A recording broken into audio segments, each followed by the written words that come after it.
At 18 years old, Ethan Walker had exactly $417 to his name. No family left to call, no college to attend, and nowhere to sleep after the end of the week. While everyone else in his graduating class was celebrating the start of a new life, Ethan was wondering how much longer his old pickup truck would keep running before he lost the only roof he had left. Then, instead of saving the little money he had, he made a decision so strange that the entire town thought he'd finally lost his mind.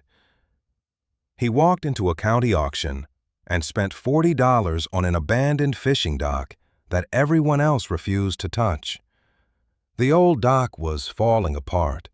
The roof leaked. The pilings leaned toward the water. People joked that the next storm would finish what time had already started. Some laughed as the auctioneer dropped the gavel. Others shook their heads, convinced the lonely teenager had just wasted the last of his money on a pile of rotten lumber. But a few hours later, while pulling up broken boards near the middle of the dock, Ethan uncovered something no one had seen in more than 30 years. Hidden beneath the weathered planks was a rusted metal box. Inside it rested a single sealed envelope addressed to only one person: "Whoever owns this dock after me." And what that forgotten letter revealed would change not only Ethan's life, but everything an entire harbor believed about the man they had spent decades calling a villain. But before we open that letter together, I'd love to know where you're listening from today. What city, state, or country are you in? And what time is it where you are right now? Whether you're starting your morning with a cup of coffee, winding down after a long day, or listening before bed, I hope you're having a peaceful and wonderful day. If you enjoy heartfelt stories like this one, please consider subscribing to the channel so you won't miss the next journey. And if you notice any small mistakes along the way, feel free to leave a comment. I always appreciate your feedback because it helps make every new story even better. Now, let's find out why one forgotten letter was worth far more than the $40 Ethan paid for an abandoned dock. At 18 years old, Ethan Walker owned everything he had in 2 black trash bags, one dented tackle box that had belonged to his mother, and a rusted pickup truck that only started if he turned the key halfway, whispered a prayer, and hit the dashboard just above the radio, the morning after graduation. While other seniors from Greyhaven High were packing for beach trips or posing in college sweatshirts, Ethan stood in the gravel lot behind Benson's Harbor Diner with $417 in his checking account, a motel bill he could not pay past Friday, and no one left in the world who would notice if he disappeared before supper. His mother had been gone 3 weeks, though the house still smelled like her lemon dish soap whenever he let himself remember it. The landlord had changed the locks 2 days after the funeral because her name had been the only one on the lease, and Ethan had been too tired to argue with a man who would not look him in the eye. His father had left when Ethan was 6, somewhere west, somewhere better, somewhere that apparently had no telephones. So Ethan slept in the truck, washed up in the diner bathroom before the breakfast rush, and took whatever work the docks gave him unloading bait tops, scraping fish scales off concrete, hauling crates from boats whose captains still called him kid, even though his shoulders had grown hard from doing men's work. That June morning, fog rolled in low across the harbor, softening the masts and lobster buoys until the whole town looked half erased. Ethan had just finished helping Captain Doyle stack ice when he saw the Orange County notice taped crookedly to the bulletin board outside the bait shop. Public auction, abandoned property, harbor lots, equipment, miscellaneous. He read it because he had nowhere else to be, and because the word abandoned felt like it had been written for him. The auction took place behind the old customs shed at noon. Most of Greyhaven showed up for entertainment more than business. Retired fishermen in canvas jackets, contractors looking for cheap lumber, two antique dealers from Portland, and Noah Pierce standing near the front in clean boots and a navy windbreaker with his seafood company logo stitched over the heart. Noah was only 27, but he already carried himself like a man who expected people to move aside before he asked. The auctioneer sold rusted traps, a broken skiff, 3 fuel tanks, a pile of rope, and then pointed toward the far end of the harbor where a crooked wooden dock stretched into the gray water like an old hand reaching for help. "Lot 17, he called. "Former Reed fishing dock. Condemned access. No utilities. Buyer assumes liability and removal costs. Opening bid, $40. A few people laughed before anyone even raised a hand. The Reed dock had been empty as long as Ethan could remember. Its boards were silver with rot. One piling leaned badly to the east, and the small office at the shore end had windows clouded with salt and cracks. Gulls nested on its roof. Weeds grew up through the planks near the gate. Someone behind Ethan muttered, "County ought to pay us to take it." The auctioneer looked around, waiting for even one fool. Ethan did not know why he lifted his hand. Maybe because $40 was the first price he had heard all day that sounded like it belonged to a person like him. Maybe because the dock looked the way he felt written off, unwanted, still standing out of stubbornness more than strength. Maybe because his mother had once told him while they sat eating peanut butter sandwiches by that same harbor, sometimes the things everybody gives up on are only waiting for one person with patience. The auctioneer blinked at him. "40 from the young man. Do I hear 50? More laughter moved through the crowd, low and mean enough to make Ethan's neck burn. Noah Pierce turned and looked him over, from his frayed hoodie to his cracked work boots. "You buying yourself a lawsuit?" he asked. Not loudly, but loudly enough. Ethan kept his eyes on the auctioneer. No one bid 50. The gavel came down with a dry wooden clap. "Sold, $40. The crowd moved on, already bored. But Martha Benson, who had crossed from the diner with a coffee pot still in one hand, stopped beside Ethan as if she had seen him step too close to the edge of a roof. Martha was 74, broad-shouldered, silver-haired, and famous for feeding people first and asking questions later. She had given Ethan breakfast twice that week and pretended both times that the kitchen had made too many pancakes. Now she looked toward the Reed dock, then back at him. "Do you even know what you bought?" Ethan forced a half smile. A place nobody else wanted. Her face softened, but something troubled passed through her eyes when she heard that. "Samuel Reed owned that dock," she said. Ethan knew the name only from the faded sign still hanging above the office door. Reed and Son, Fishing. Who was he? Martha opened her mouth, then closed it again as the harbor bell rang once in the fog. A man folks should have remembered better. That was all she said before walking back toward the diner. By late afternoon, Ethan had signed the county papers, paid the $40, and stood alone before the sagging gate with a borrowed crowbar and a pair of gloves Martha had left on the diner counter by accident. The lock on the gate was mostly rust. It took 3 hard pulls before it snapped.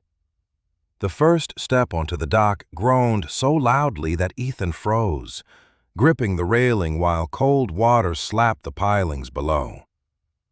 "Easy," he whispered, though he was not sure whether he was talking to the dock or himself. He spent the next 2 hours clearing trash, beer cans, tangled fishing line, a shredded tarp, gull feathers, and a stack of old bait buckets full of rainwater. Every few minutes, the fog shifted and revealed town watching him in pieces. The diner windows, the bait shop porch, the clean white sign of Pierce Seafood across the harbor. He could almost hear people deciding he had proved them right. Still, work steadied him. Pull one board free, sweep one corner, stack one pile, make one ruined thing slightly less ruined. Inside the tiny office, dust lay thick across a wooden desk, and the air smelled of mildew, salt, and old paper. A calendar from 1991 still hung on the wall, curled at the corners. There was a cracked mug, a dead radio, and a framed photograph turned face down on the desk. Ethan reached for it, but a sharp crack outside made him turn. One of the boards near the center of the dock had shifted under the weight of the trash pile. He hurried out just as the plank gave way completely and dropped into the darkness below. Ethan grabbed the railing and stared into the hole. Beneath the decking, caught between two crossbeams above the tide line, sat a small metal box, dark green under the rust, wedged so tightly it could not have fallen there by accident. His heartbeat changed. The harbor seemed to go quiet around him. He lay flat on his stomach, stretched one arm into the gap, and brushed his fingers across the cold lid. There was a padlock on the front, old but solid, and beneath the grime, someone had scratched 3 letters into the metal with a knife or nail. S.R. Ethan pulled until his shoulder burned. But the box did not move. The tide sucked softly at the pilings below, and from somewhere in the fog, a gull cried like a warning. Then Ethan noticed something tucked under the handle, protected by a strip of oilcloth, a folded slip of paper, brittle at the edges, with one sentence written in faded blue ink. Do not open unless the dock has passed to someone who has nothing left to lose. Ethan barely slept that night. He wedged the loose board back over the opening, covered it with the old tarp he had hauled into a corner, and drove his pickup to the motel just before midnight with the image of the green metal box replaying in his mind every time he blinked.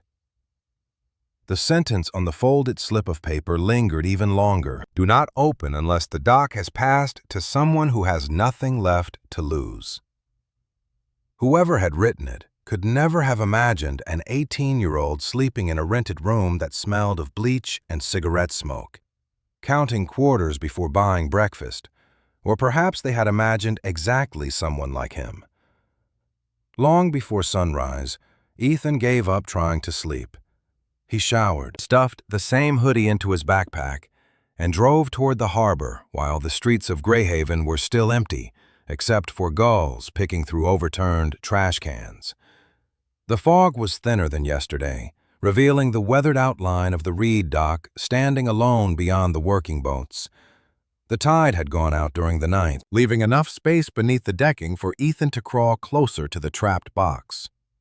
He parked beside the gate, slipped through the broken chain, and climbed carefully over the damp planks until he reached the opening. Kneeling on the dock, he tied a length of rope around his waist, secured the other end to a piling, and lowered himself into the narrow space below. Salt water dripped steadily from the beams overhead. Barnacles scraped his sleeves.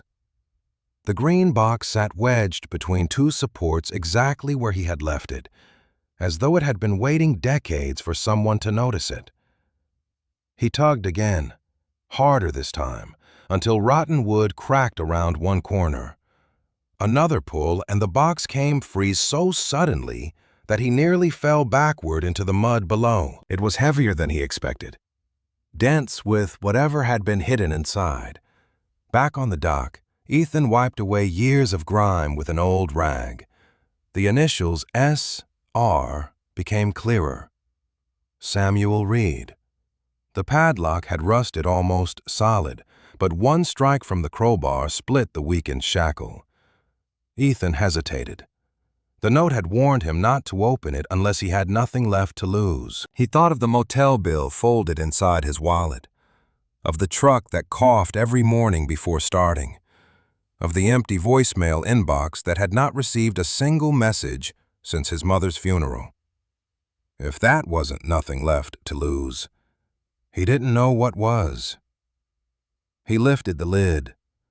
The smell of old paper drifted upward, dry despite decades beside the sea. Inside lay a carefully wrapped oilskin bundle tied with faded twine, a brass key no larger than his thumb, and a thick, cream-colored envelope sealed with dark red wax that had cracked but not broken. Across the front, written in careful blue ink that had barely faded, were the words, "To whoever owns this dock after me." Ethan stared at the handwriting for several seconds before gently breaking the brittle seal. He unfolded the first page.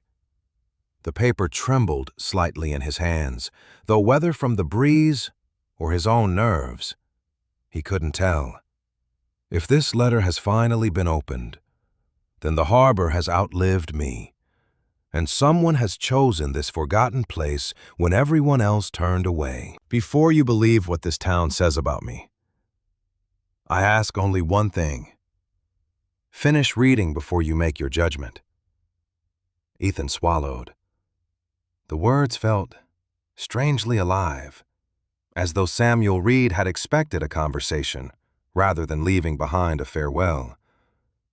He continued, "There was a promise made on this dock one winter night. I have carried it alone for more than 30 years. I hoped to keep it until my last breath. If you are reading this, then time has decided otherwise."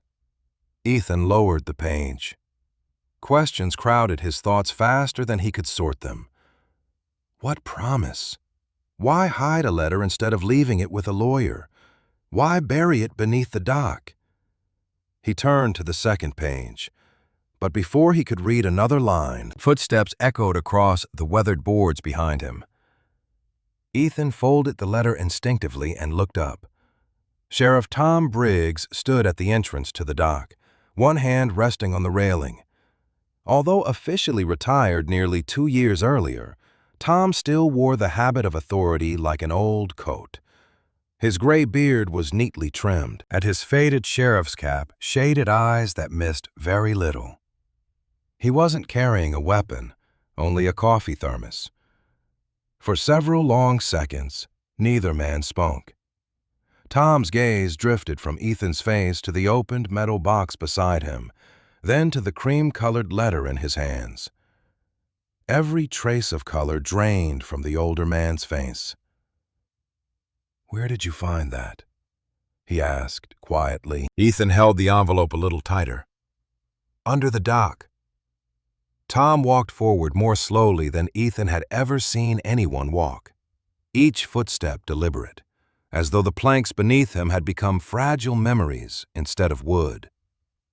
When he reached the opening, he looked into the empty space where the box had rested. His shoulders sagged. "Lord help us," he whispered. Ethan frowned. "You know what this is?" Tom did not answer immediately. Instead, he removed his cap and rubbed a hand across his forehead. The harbor breeze carried the smell of salt and diesel fuel between them. Fishing boats were beginning to leave their slips farther down the bay, their engines rumbling softly through the morning mist. Life continued around them while the little stretch of abandoned dock seemed suspended outside of time. "I knew Samuel Reed," Tom finally said, "long before I ever wore a badge." Ethan waited. "He left this." Tom nodded once. "Looks like he finally did." "Then what's in the letter?" Tom looked directly at him. "I don't know." Ethan blinked. "You've never read it?" "No." "Why not?" Tom's expression tightened. "Because Samuel made me promise I'd never look for it." Ethan stared at him, unsure whether to believe the answer. "You knew there was a hidden letter all these years?" Tom gave a weary sigh. "I knew there was something he'd hidden. Never knew exactly where." Ethan glanced back at the pages in his hands. "Then maybe you can tell me what this promise was." Tom looked toward the water instead of answering. The silence stretched long enough that gulls settled on the distant pilings. Finally, he spoke, but not to answer Ethan's question. People around here think Samuel Reed died a bitter old man. His voice was almost lost beneath the waves. Most of them never bothered asking why. Ethan unfolded the second page again. I'm going to find out. Tom's eyes sharpened immediately. Read all of it before you tell anyone what you found. Why? Because half the truth has ruined enough lives in this harbor. Ethan looked back down at the letter. The next paragraph began with a single sentence that made the hair rise on the back of his neck. If anyone besides the new owner is reading these pages, then my greatest mistake has happened again. Before Ethan could continue, another voice drifted across the water. Sheriff? Both men turned. Noah Pierce stood on the neighboring pier, talking with one of his foremen. His eyes landed on Ethan almost instantly. Then they narrowed as he noticed the old papers in Ethan's hands. Noah raised one hand casually. Everything all right over there? Tom answered before Ethan could speak. Just checking on the kid's new property. Noah smiled, but the smile never reached his eyes. Hope he didn't find anything dangerous. Ethan instinctively folded the letter closed. Noah watched the motion from across the narrow channel. He lingered another few seconds before turning away, though he glanced back twice as he walked toward his processing warehouse. Tom followed him with his eyes until he disappeared inside the building. Only then did the retired sheriff face Ethan again. His voice had dropped almost to a whisper. Whatever you've just found. He paused. His expression caught somewhere between regret and fear. You shouldn't have found that. Ethan did not touch the letter again until after Sheriff Tom Briggs had driven away. The old man left without another warning, but the weight of his final words remained on the dock long after the sound of his pickup disappeared beyond the harbor road. You shouldn't have found that. It was an odd thing to say about a letter buried beneath abandoned boards for more than 30 years. If Samuel Reed had wanted it to stay hidden forever, he could have burned it.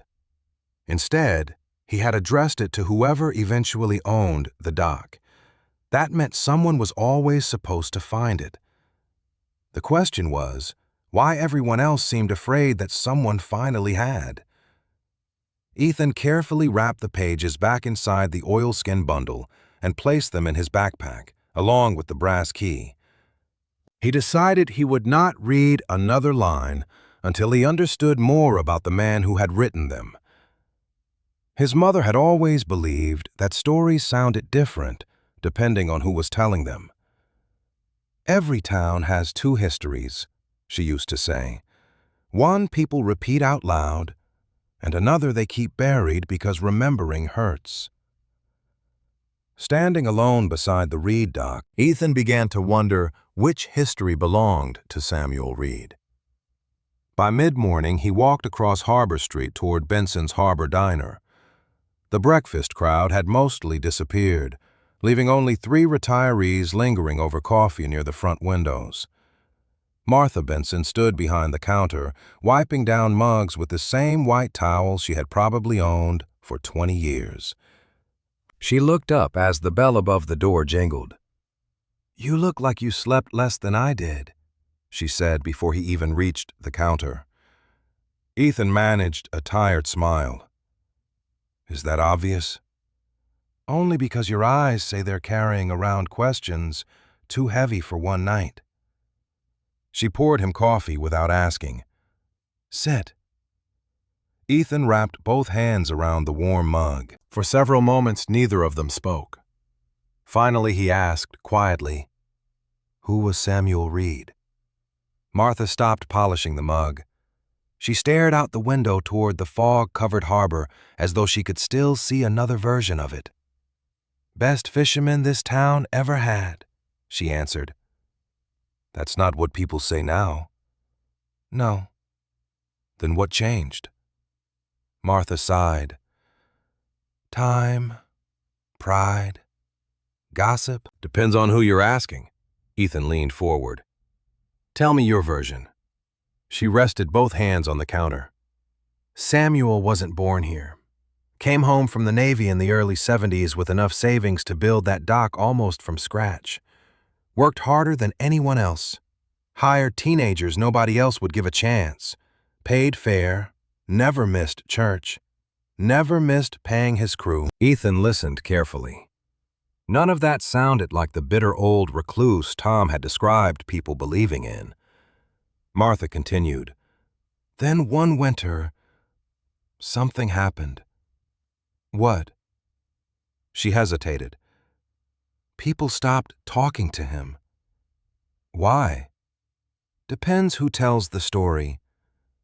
Ethan frowned. What story did they tell? Martha's expression grew sad. That Samuel turned greedy, that he took boats from desperate fishermen, that he bought up debts when families couldn't pay. Folks started saying he'd made money off everybody else's bad luck. Ethan remembered the first lines of the letter. Before you believe what this town says about me. He lowered his eyes to the coffee. Did you believe it? Martha answered without hesitation. Not for 1 second. Why? She smiled faintly. Because I knew the man before people started whispering. Then why didn't you tell everyone? Martha looked away. Sometimes a whole town decides a lie is easier to live with than the truth.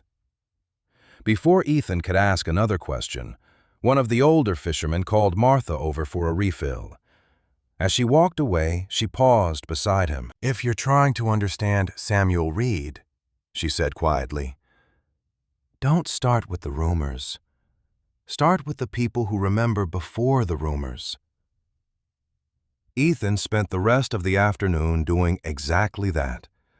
He walked the harbor asking questions that most people answered with shrugs.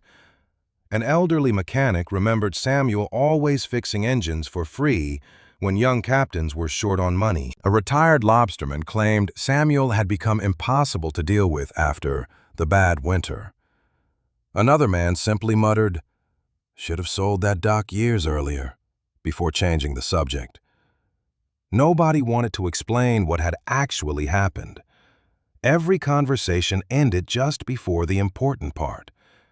It was as though the town had agreed to erase the middle chapters of Samuel Reed's life. Around 3 o'clock, Ethan climbed the hill behind Main Street to the small public library housed inside an old brick building overlooking the bay. The local history room occupied a quiet corner with dusty shelves, bound newspapers, and yellowing photographs of Greyhaven stretching back nearly a century. Mrs. Calloway, the librarian, recognized Ethan from high school and smiled warmly. Research project. Something like that. Family history. Ethan thought for a moment. Someone else's. She pointed him toward the archive cabinets. Newspapers are organized by year. Obituaries are indexed. Just don't sneeze too hard near the older boxes. Ethan spent nearly 2 hours turning brittle newspaper pages. At first, Samuel Reed appeared often. Tournament fishing victories, harbor cleanup projects, charity dinners, community fundraisers. There was even a photograph from 1978 showing Samuel smiling broadly beside several teenage deckhands in front of a brand-new trawler. He looked nothing like the lonely old man people described now. Then, almost suddenly, everything changed. Articles stopped mentioning his community work. A small headline from January 1989 caught Ethan's attention. Several local boats seized following financial dispute. The article listed no details beyond private ownership transfers. Samuel's name appeared only once, buried in the middle of the story. Another newspaper 6 months later described him only as reclusive dock owner Samuel Reed. Ethan searched for follow-up stories but found none. It was as though someone had slammed a door shut on an entire decade. Frustrated, he copied the dates into a notebook before returning to the harbor just before sunset. The Reed dock looked lonelier in the evening light. Long shadows stretched across the warped boards, while the tide rose steadily beneath them. Ethan unlocked the office door using the rusty handle he'd freed the day before. Dust floated through narrow beams of orange sunlight. This time he examined the room more carefully. The desk had 3 drawers, 2 of them empty except for broken pencils and receipts eaten by mildew. The third refused to open more than an inch. After several minutes of tugging, Ethan realized something inside was blocking it. He crouched beside the desk, shined his flashlight through the narrow gap, and saw a stack of books had shifted behind the drawer years earlier. He reached through the back where rotten wood had partially collapsed and managed to pull them free one at a time. Most were tide tables and maintenance logs. Beneath them sat a thick black ledger covered in cracked leather. The front read simply, "Dock Journal." His pulse quickened. He carried it outside where fading daylight still reached the end of the pier. The first pages recorded weather, catches, repairs, fuel deliveries, crew schedules. Samuel's handwriting was neat, practical, and surprisingly warm. Occasionally, he added personal notes. Billy caught his first striped bass today. Proud of the boy. Storm spared us, thank God. Hired another kid after school. Reminds me of myself. Ethan turned page after page, watching years pass beneath his fingertips. The entries gradually became shorter, more serious. Crew names disappeared one by one. Fishing totals dropped. Expenses increased. Then the journal reached the winter of 1989. The handwriting itself seemed heavier. December 8th. Another family came asking for time. December 14th. Bank representatives returned. December 19th. I made a promise tonight that may cost everything. Ethan stopped breathing for a moment. This was the first direct reference to the promise mentioned in the letter. He hurried to the next page. January 3rd. Snow all day. No turning back now. Another page. January 11th. Tom says there must be another way. There isn't. Ethan recognized the name immediately. Sheriff Tom Briggs. He turned another page expecting answers, but instead found only blank paper. Every remaining page in the journal was empty. Ethan frowned in confusion. The spine showed no missing sheets. There were no torn edges. Samuel had simply stopped writing after January 1989. The silence inside the empty pages felt louder than any words could have been. Just then, the sound of tires crunching over gravel echoed from the shore. Ethan looked up. A dark blue pickup had pulled beside the gate. Noah Pierce stepped out carrying a folder beneath one arm. Unlike yesterday's amused confidence, today he wore the patient smile of a businessman arriving with a prepared offer. He walked onto the dock without asking permission. "Been looking for you," Noah said. Ethan closed the journal but kept one hand resting on it. "Why?" Noah glanced around the weathered planks. "Because you're sitting on something you don't understand." He opened the folder and removed a printed contract. $5,000, cash. I'll take the dock exactly as it is. Ethan almost laughed. "Yesterday everyone thought it was worthless." Noah shrugged. "Yesterday you owned nothing. Today you own waterfront. Seems like quite a jump from $40. Business happens fast." Ethan studied Noah's face. There was something different now. Not curiosity, but urgency. "Why do you want this place so badly?" Noah smiled again, smooth and practiced. expansion, better access for my boats. Ethan looked beyond him toward the neighboring piers. Noah already owned plenty of waterfront. You've got enough docks. Not this one. Why? Noah's smile faded just slightly. Because it's becoming inconvenient. Ethan rested both hands on the journal. Not for sale. Noah's jaw tightened. Think carefully. $5,000 is a lot of money for someone sleeping in an old pickup. Ethan's expression remained calm, despite the sting of hearing his situation spoken aloud. Maybe. Noah slipped the contract back into the folder. Don't wait too long. The longer you keep this place, the more expensive it becomes. He turned to leave, then paused halfway down the dock. Without looking back, he said quietly, "Sometimes abandoned things are abandoned for a reason." After Noah drove away, the harbor grew strangely still. Ethan reopened the journal and stared once more at the final completed entry. January 11th. Tom says there must be another way. There isn't. He slowly closed the cover, intending to lock the office for the night. As he lifted the ledger, something thin slid from between its back cover and the desk. It landed face up in the fading sunlight. It was an old, folded document bearing the faded letterhead of the First Coastal Bank. Across the bottom, beneath official stamps nearly washed away by time, was one unmistakable signature written in blue ink. Samuel Reed. The paper felt strangely heavy, despite being only a single bank receipt. Ethan held it carefully beneath the fading light spilling through the office doorway, brushing away dust with the sleeve of his hoodie.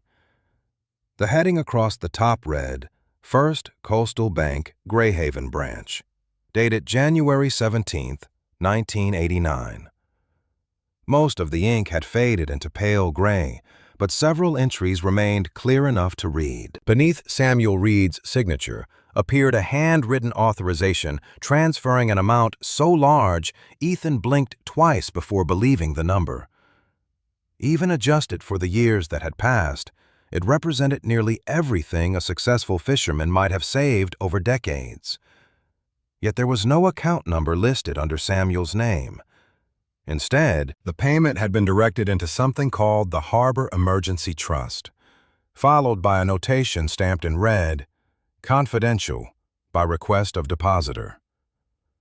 Ethan turned the paper over. Blank.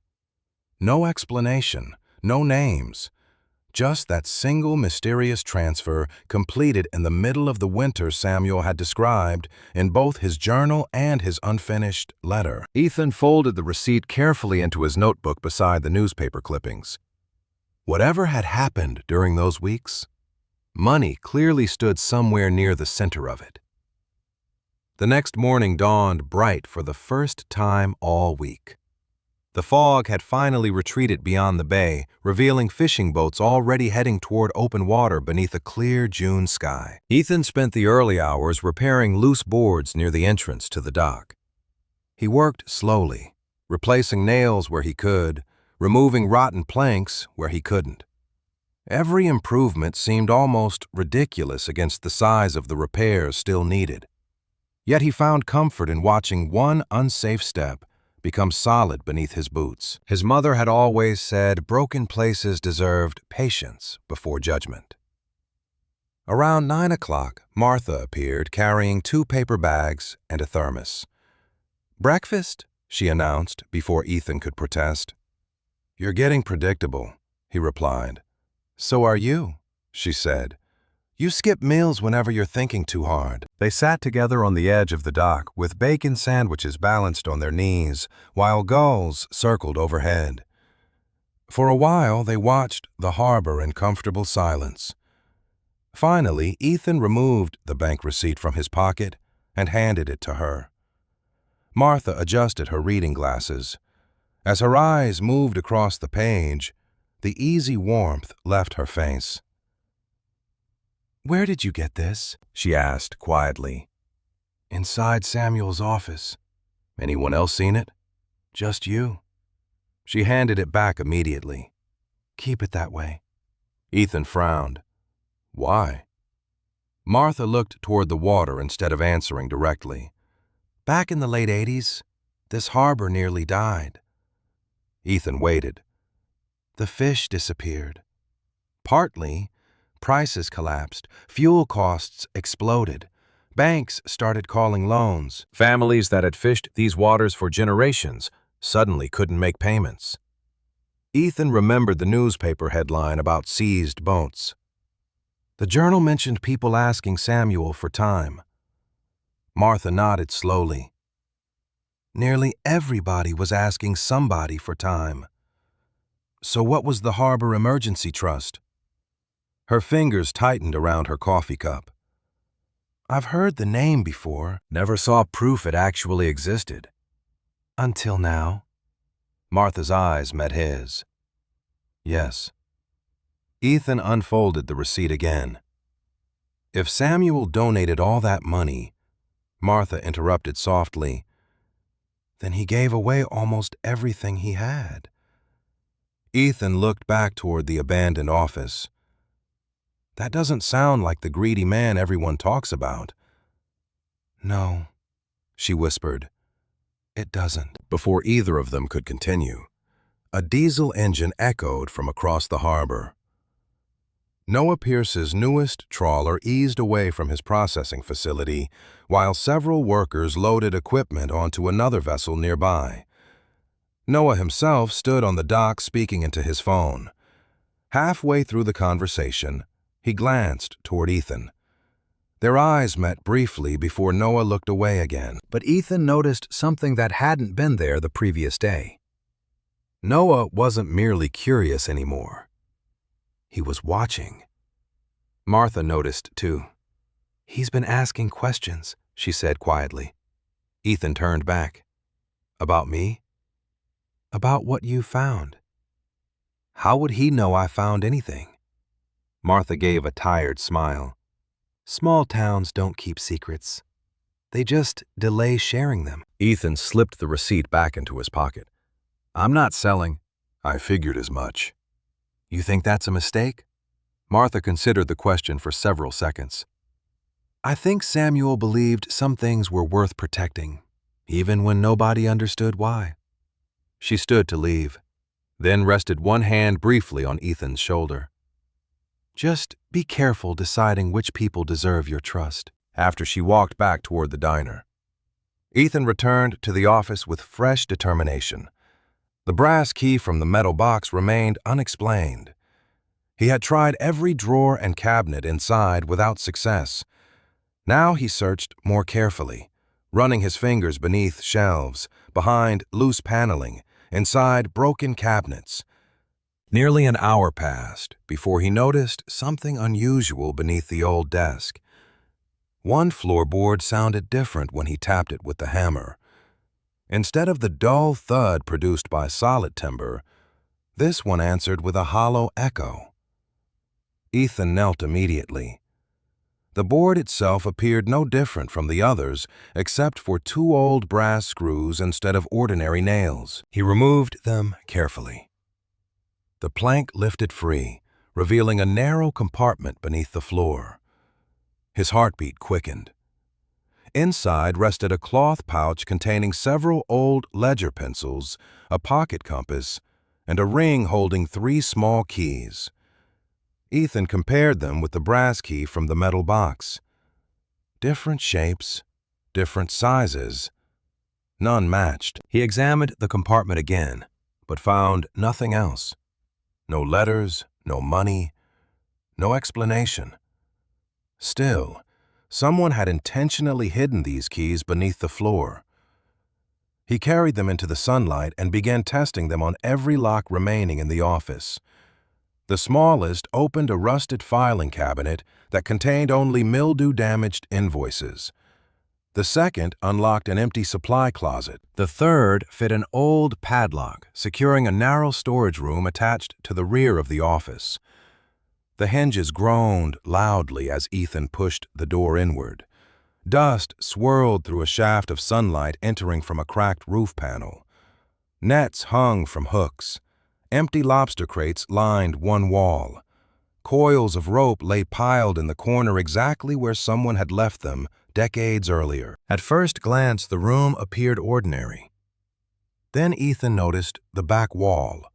Unlike the rest of the weathered pine boards, one section had clearly been rebuilt sometime in the past. The wood was slightly newer, the nails cleaner, the grain running in a different direction. He stepped closer, running a hand across the boards. He felt faint seams around a rectangular outline, almost like a door that had been sealed shut. Before he could investigate further, another voice called from outside. "Ethan." Sheriff Tom Briggs stood near the entrance carrying a cardboard box beneath one arm. "You here?" Ethan stepped outside. Tom looked relieved to see him. "Thought I'd catch you before work." He held out the box. "Found these cleaning out my garage." Inside lay several faded harbor maps, tide charts, and an old photograph album. "These belong to Samuel?" Ethan asked. Tom nodded. "He gave them to me years before he died. Said someday somebody might ask questions I couldn't answer." Ethan looked surprised. "Then why didn't you bring them yesterday?" Tom rubbed the back of his neck. "Because yesterday I was hoping you'd decide to sell that dock and walk away." "And today?" Tom gave a small, almost embarrassed smile. "Today, I don't think you're going to." Ethan looked down into the box. One photograph immediately caught his attention. It showed the Reed dock crowded with fishermen sometime in the early '80s. Children stood holding fishing poles. Families laughed beside picnic tables. The place looked alive. Nothing like the lonely structure standing around them now. "What happened?" Ethan asked quietly. Tom stared at the old photograph for a long time before answering. "Winter happened." Ethan waited. Tom drew a slow breath. The winter of 1989 wasn't just bad weather. It nearly destroyed this harbor. Boats stopped sailing. Banks wanted payment. Men who'd worked together for decades started turning against each other. He pointed toward the office behind Ethan. Samuel believed he could save everyone. Did he? Tom's eyes clouded with old memories. Depends what you mean by save. Ethan hesitated before taking the folded bank receipt from his pocket. Was this part of it? Tom studied the document. His face tightened immediately. "Where did you find this?" "Hidden in the office." Tom closed his eyes briefly. "I was afraid of that." "You recognize it?" "Yes." "Then tell me what it means." The retired sheriff looked out toward the harbor where Noah's boats moved steadily between the lobster buoys. Samuel withdrew nearly everything he owned that week. "For the Harbor Emergency Trust." Tom nodded. "That was supposed to help people keep their boats." "Supposed to?" Tom hesitated. "The money disappeared." Ethan frowned. "Disappeared?" "That's what everyone believed." "Did it?" Tom looked at him carefully before answering. "I honestly don't know." Silence settled between them. Waves slapped softly against the pilings below. Ethan glanced back toward the rebuilt wall inside the storage room. The hidden compartment. The mysterious keys. The unfinished letter. None of it fit with a man who had simply lost money. Someone had hidden far too much for that explanation to be complete. Tom noticed Ethan looking toward the office. "Find something else?" Ethan almost mentioned the sealed section of wall, but stopped himself. Martha's warning echoed in his thoughts. "Be careful deciding which people deserve your trust." Instead, he simply shook his head. "Not yet." Tom accepted the answer without pressing further. As he turned to leave, he paused beside the old sign that still read, "Reed and Son Fishing," in faded white paint. "One more thing," he said quietly. "If you ever reach the end of Samuel's letter—" Ethan looked up. "Don't assume you'll understand it the first time you read it." After Tom drove away, Ethan returned slowly to the storage room. He stood before the rebuilt wall once more, studying every board, every nail, every seam. Someone had gone to great effort not only to hide something, but to make the hiding look permanent. He reached out and pressed one palm flat against the wood. Behind it came the unmistakable hollow sound of empty space. Ethan left the rebuilt wall untouched until the following morning. Not because his curiosity had faded, but because experience had taught him that rushing into old structures usually ended with splintered wood or broken bones. Instead, he borrowed a pry bar, a heavy flashlight, and a small cordless drill from Captain Doyle, claiming he needed to reinforce a few rotten beams beneath the dock. Doyle scratched his beard and laughed. "You're putting more work into $40 than most people put into 40,000. Ethan only smiled. He wasn't ready to explain that the dock had become more than a piece of waterfront.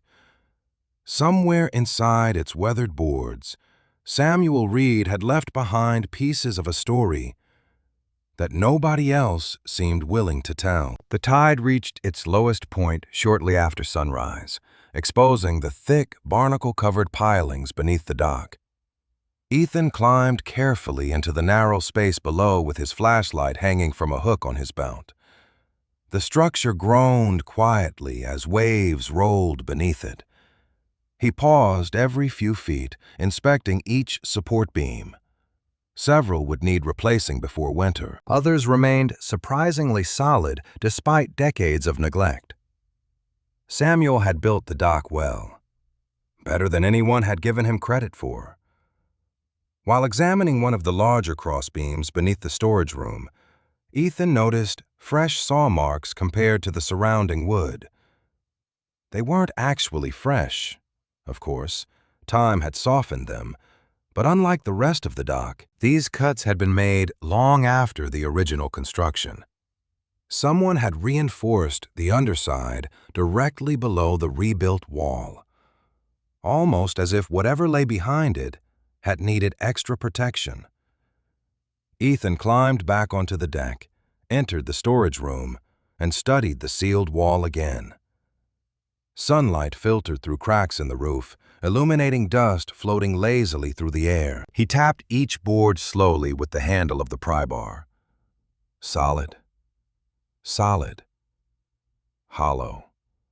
The same hollow echo returned from the center section. This time he noticed something else. Tiny nail holes outlined the rectangular shape more clearly than before. It wasn't simply a patched wall. It had once been a doorway. Samuel, or someone after him, had intentionally closed it. Ethan stood there for several moments wrestling with himself. Breaking through felt almost like violating someone's home. Yet Samuel had hidden a letter specifically for the dock's future owner. If he had wanted every secret buried forever, none of these clues would exist. "Sorry," Ethan murmured toward the silent room. "I think you wanted somebody to keep looking." He slipped the flat end of the pry bar beneath one of the newer boards. The first nail protested with a long, rusty squeal before finally giving way. The second board came easier. Then the third. Dust poured from the narrow opening behind them, carrying the dry scent of old wood instead of mildew. Ethan widened the gap enough to shine his flashlight inside. Beyond the false wall lay a cramped storage space no larger than a walk-in closet. Shelves lined one side. Wooden crates occupied the other. Not treasure, not gold, just boxes. His pulse somehow quickened anyway. He crawled through the opening. Everything inside had been carefully arranged, as though Samuel had expected someone to return the following week rather than 30 years later. Each crate bore handwritten labels: harbor accounts, fuel receipts, loan records, winter 1988 to 1989, personal correspondence. Ethan slowly exhaled. No wonder somebody hid this. He opened the nearest crate, expecting damp paper reduced to pulp after decades near the sea. Instead, he found neatly bundled folders wrapped in waxed canvas. Samuel had protected every document against moisture with remarkable care. Ethan untied the first bundle. Loan agreements, bank notices, mortgage statements, insurance letters. Every document carried a different family name: Harper, Donnelly, Brooks, O'Malley, Fisher, Collins. Nearly every surname Ethan recognized from Greyhaven appeared somewhere in the growing stacks. Yet none belonged to Samuel Reed himself. He frowned. Why would one man collect the financial records of half the town? He selected another folder.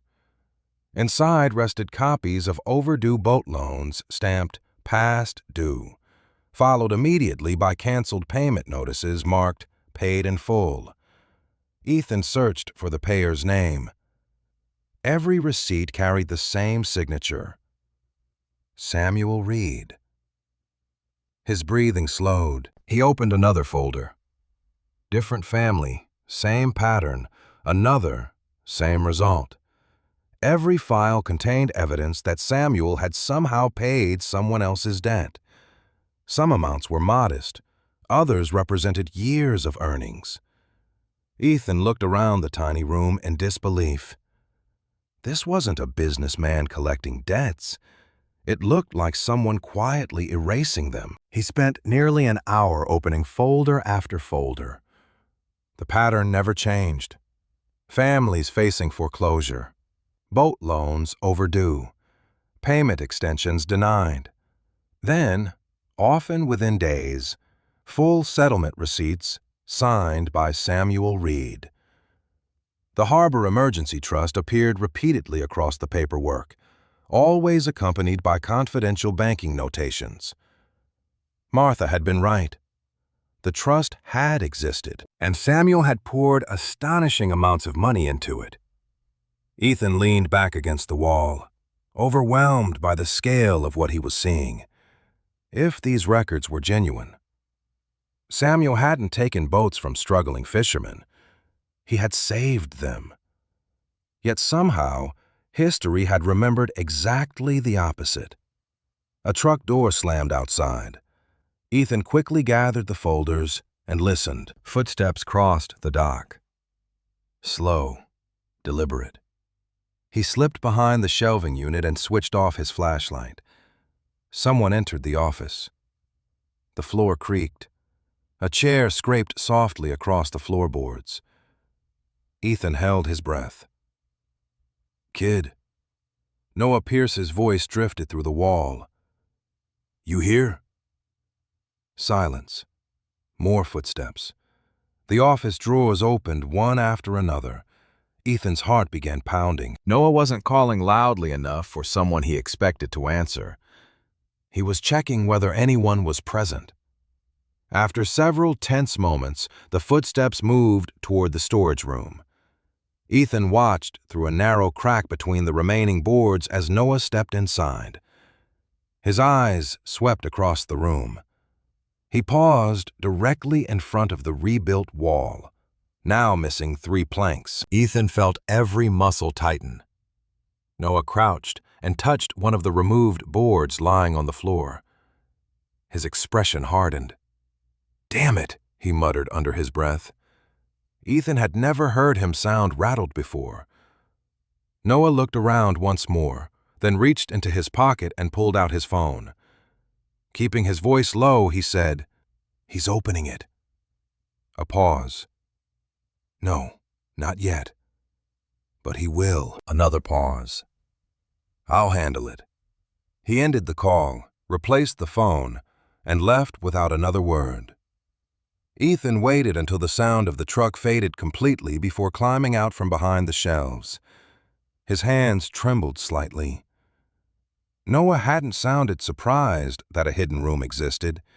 He had sounded worried that Ethan had found it first. That realization disturbed Ethan almost as much as the documents themselves. He continued examining the records through the afternoon, organizing them by family name. Many folders included handwritten notes from Samuel, accepted anonymously at their request. Do not tell the children. Boat stays with family. Promise remains between us. None of the notes carried bitterness. None suggested repayment. They read more like reminders to himself than business records. Late in the afternoon, Ethan discovered a smaller, locked tin box resting beneath the final crate. The brass key from the original metal box slid perfectly into its lock. Inside lay only a handful of folded index cards secured by a faded rubber band. Each card listed a family name followed by a date and a single sentence. Promise kept. Every card ended the same way, except one. The final card bore a familiar name that made Ethan stop breathing for a second. Pierce. Beneath it, Samuel had written only 4 words. Still waiting for tomorrow. Ethan stared at the card. Noah Pierce's family. His father. Whatever had happened in the winter of 1989 had somehow involved them as well. Before Ethan could examine it further, another sheet slipped from beneath the cards and drifted onto the floor. It wasn't an index card, but a bank authorization identical to the one he had already found, except this one carried a different account holder. At the bottom, beside Samuel Reed's signature, another name appeared in darker ink. Ethan recognized it immediately. Daniel Pierce. Noah's father. Ethan remained motionless for nearly a full minute, staring at the signature on the bank authorization as if the ink itself might rearrange into something easier to understand. Daniel Pierce. Noah's father. Until that moment, Noah had simply been an ambitious businessman trying to buy a neglected stretch of waterfront. Now his family name sat inside Samuel Reed's hidden archive, beside records proving that Samuel had paid debts for nearly every struggling fishing family in Greyhaven. Ethan carefully placed the authorization back inside the tin box before anyone else could disturb the evidence. The afternoon sun had begun sinking lower across the harbor, casting long, golden lines through cracks in the weathered walls. Dust floated lazily through the light, while the tiny hidden room remained unnaturally still, as though it had been holding its breath for 37 years. Ethan packed only a handful of documents into his backpack. The rest he returned exactly where Samuel had left them. If someone else had been searching this room before him, he didn't want them realizing how much he already knew. Before sealing the false wall again, he photographed every crate, every shelf, every bundle with his old phone. The pictures weren't perfect, but they were enough.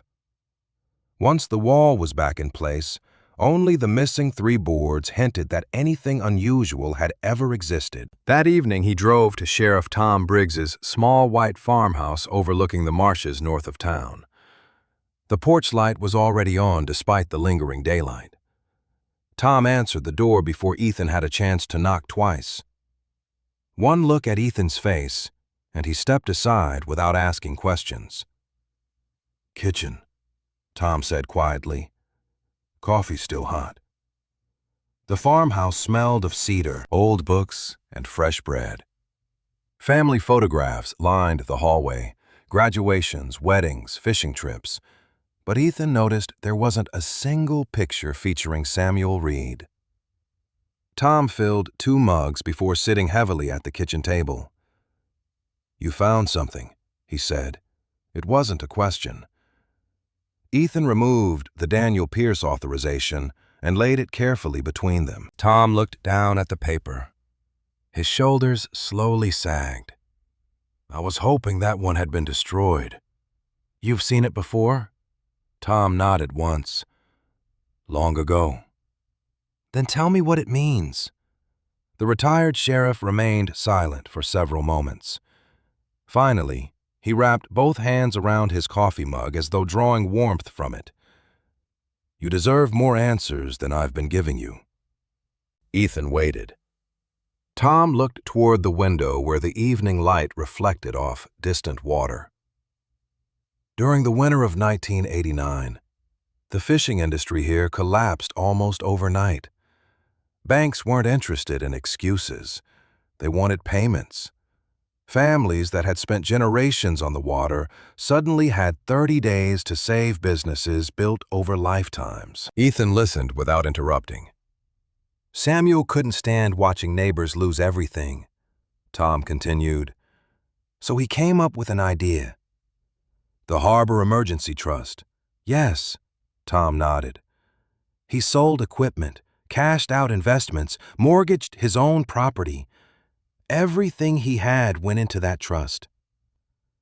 Ethan thought about the mountain of payment receipts hidden behind the wall. He paid everyone's debts, as many as he could. Then why does everybody believe he took their boats instead? Tom gave a slow, tired sigh. Because Samuel insisted nobody know where the money came from. Ethan frowned. That makes no sense. It did to him. Tom leaned back. Most of those fishermen were proud men. They would have refused charity. Samuel believed the only way to help was anonymously. Ethan looked at the authorization again. So the bank handled the payments without naming him? That was the agreement. Then how did the truth disappear? Tom's expression darkened. Because something went wrong. Silence settled between them. Ethan waited patiently.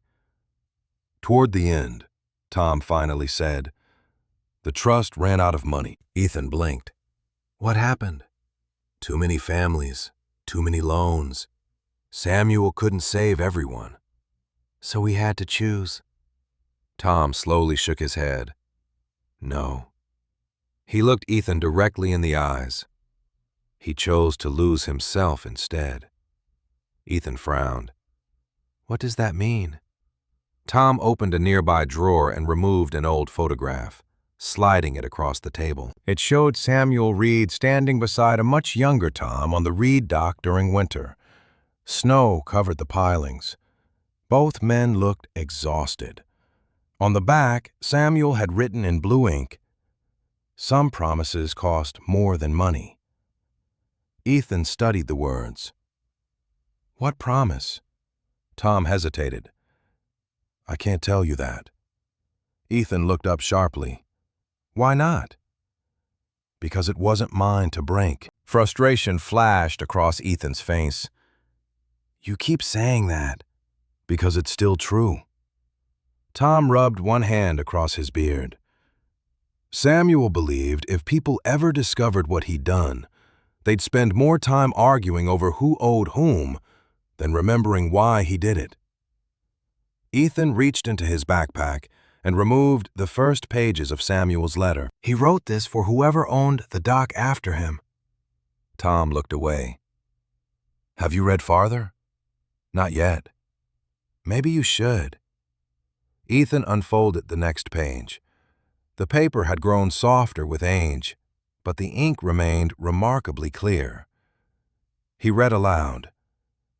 If you are reading this, I have failed.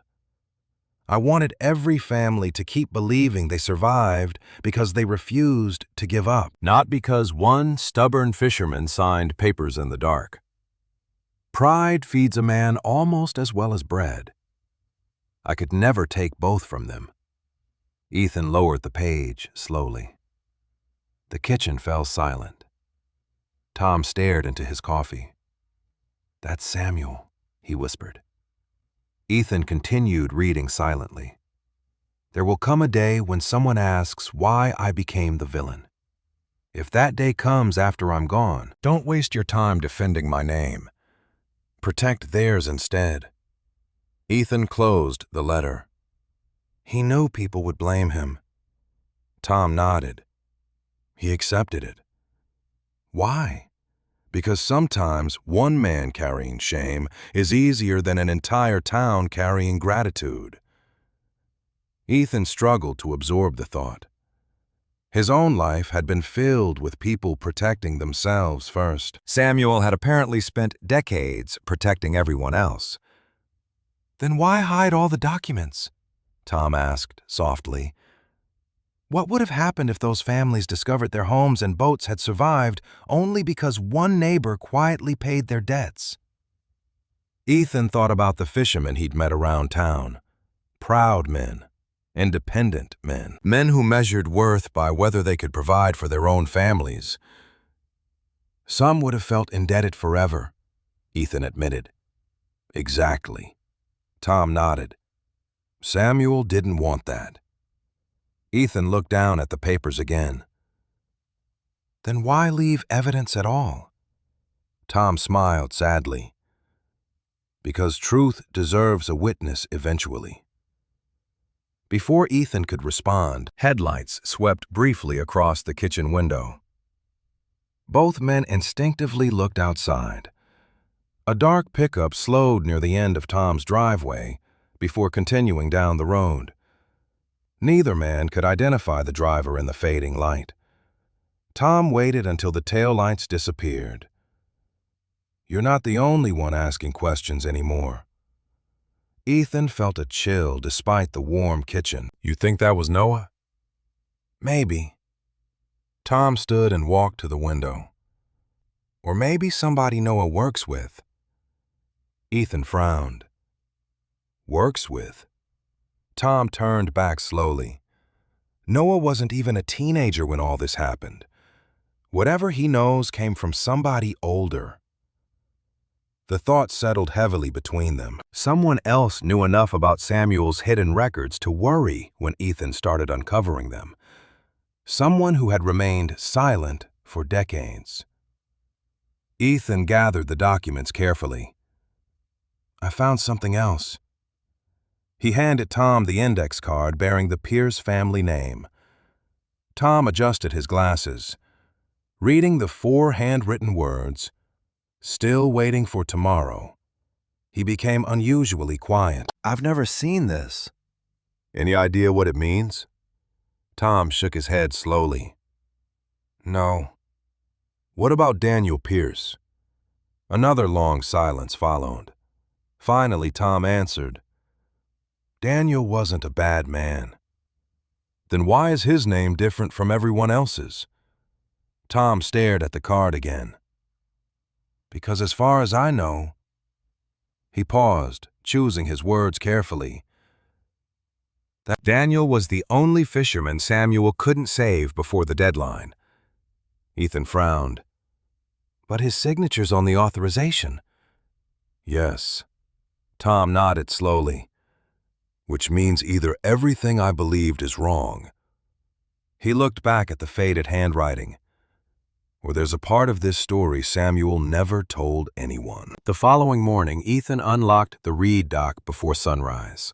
Not because there was construction waiting to be done, but because he needed the silence. Ever since reading the words, "If you are reading this, I have failed," his mind refused to settle. He had spent his whole life believing that good people were rewarded eventually.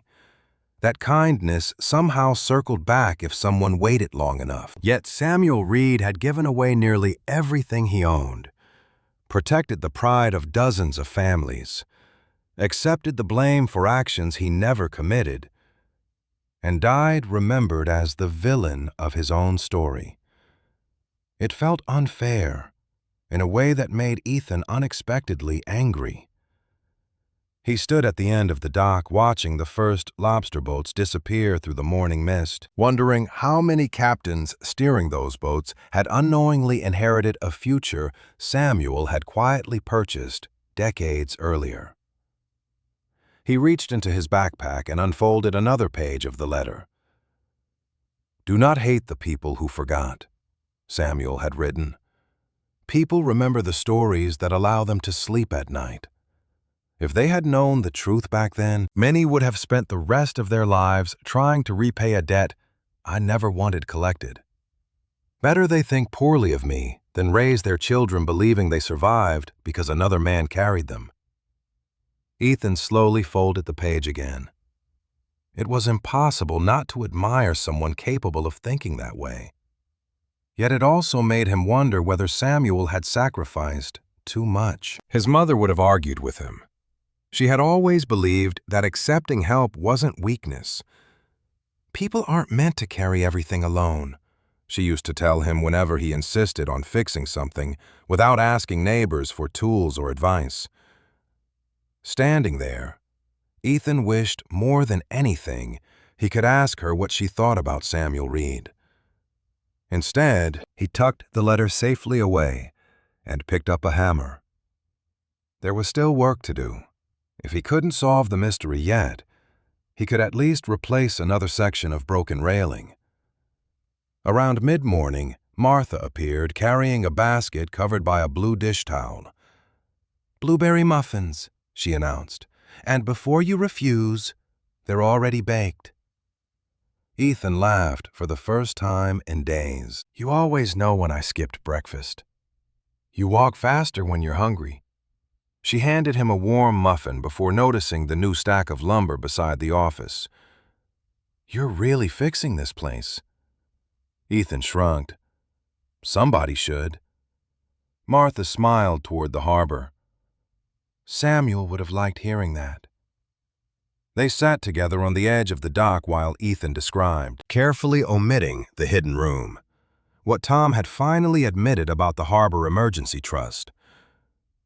Martha listened without interrupting. When he finished, she stared quietly at the waves for several moments. "I suspected," she said softly. "Never knew." "You never asked," Ethan wondered. Martha smiled sadly. Samuel had a habit of making people promise not to ask questions they weren't prepared to carry. Ethan looked down at his muffin. Seems like everybody made promises to him, because he rarely asked for anything else. She reached into her apron pocket and removed an old brass fishing lure with faded red paint. "He gave this to my husband when our oldest boy was born. Said every fisherman should own at least one lure he never planned to use." Ethan turned it over in his hand. The metal had been polished smooth by decades of handling. Why keep it if it doesn't work? Martha smiled faintly. "He said some things exist only to remind us who we became." Before Ethan could reply, two elderly fishermen approached slowly along the dock. He recognized them from the diner but knew neither by name. Both removed their caps awkwardly as they stopped a few feet away. "You the young man bought Reed's place?" the taller one asked. "Yes, sir." The older fisherman nodded toward the railing Ethan had repaired. "Looks better already." "Trying." The two men exchanged a glance before the shorter one cleared his throat. "Martha said you've been asking about Samuel." Ethan looked at Martha. She gave the smallest shrug. "People were bound to notice eventually." The taller fisherman introduced himself as Frank Collins. His companion was Arthur Brooks. Ethan recognized both surnames immediately from the folders hidden behind the false wall. Collins, Brooks. Two of the families Samuel had secretly rescued. Ethan felt his pulse quicken, but kept his expression calm. Frank rested weathered hands on the railing. "Samuel hired me when I was 16, he said. "First paycheck I ever earned." Arthur chuckled quietly. "He fired me 3 times that first summer." "Only because you kept sleeping through the tide," Arthur grinned. The easy laughter between them surprised Ethan. These men didn't sound like people remembering a villain. "I thought folks stopped talking to Samuel," Ethan said carefully. Frank's smile faded. Most did. You didn't. Arthur looked out across the harbor.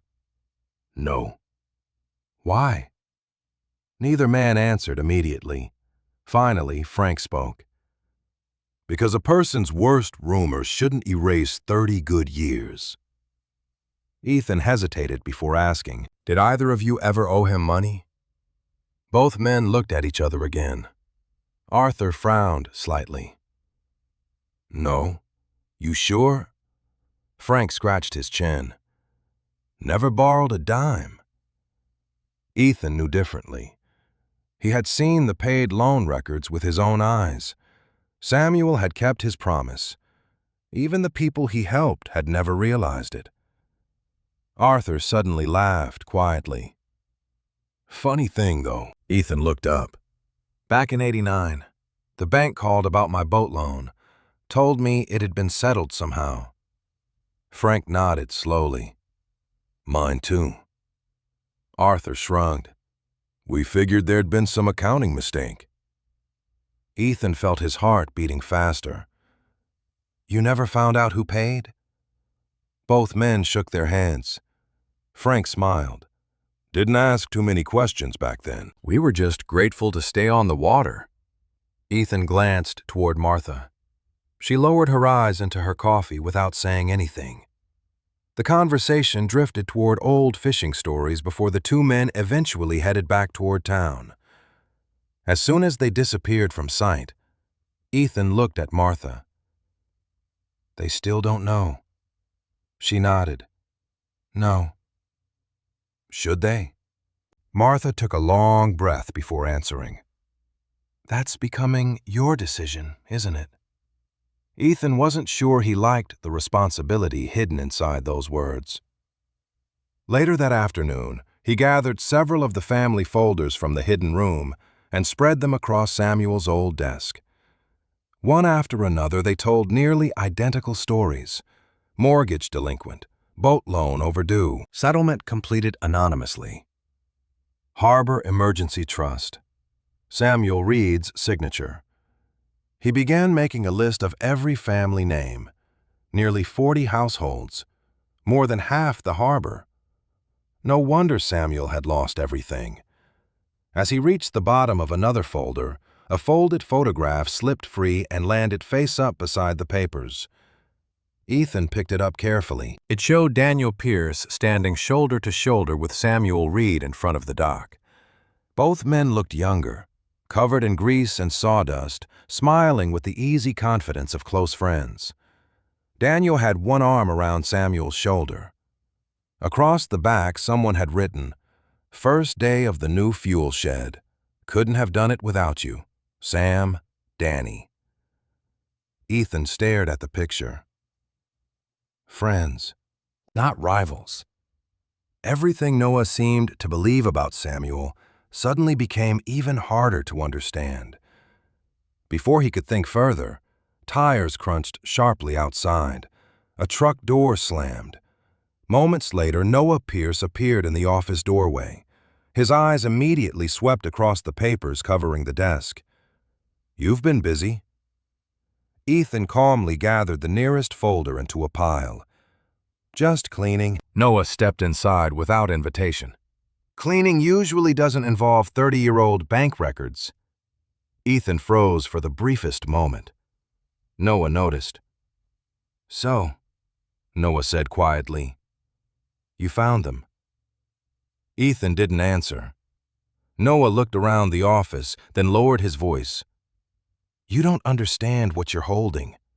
Then explain it. Noah laughed once, though there wasn't much humor in it. Life isn't that simple. Ethan folded his arms. Try me. Noah's gaze settled on the old photograph still lying on the desk. He picked it up carefully. For a long moment, he simply stared at his father's smiling face beside Samuel Reed. Something inside his expression softened. I haven't seen this picture since I was a kid. Ethan watched him closely. You knew they were friends.